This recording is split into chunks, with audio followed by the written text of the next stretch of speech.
before the injury, I'd play soccer probably 3-4 times a week for at least 4 hours each time. And so I was pretty active, and sports mean a lot to me. So having my favorite sport be out of my life, it was a pretty detrimental hit. I was playing soccer, I was cutting into the right from the left. And when I tried to shoot, my planting foot, my left foot, didn't catch the grass and it slipped.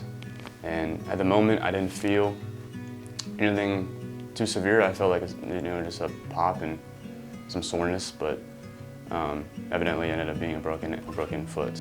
This is called the forefoot and the midfoot, and there's a very important ligament between these bones and in these joints that gives the foot a lot of stability, and he fractured the attachment to those ligaments.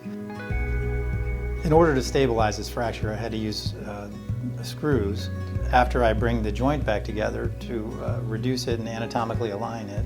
He'd make an incision on the side of my foot, and he'd go in there and put pins in to stabilize the bones, put them back in place, and then leave those in for about 2 months so that the bones heal in that place that they should be.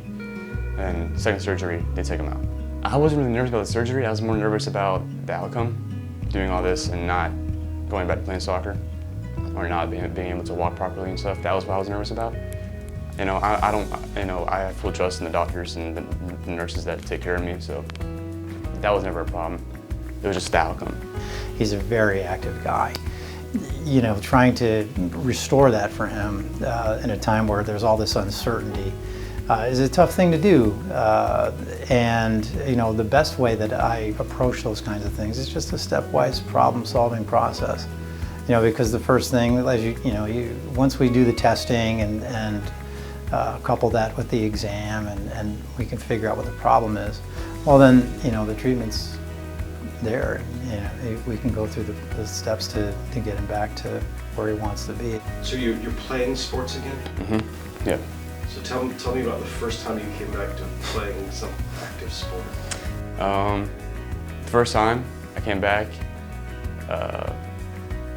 it felt like I was just off for a break. It felt like I was on a hiatus, and my foot didn't feel bad at all. But coming back home with a sweat was a great feeling to feel again.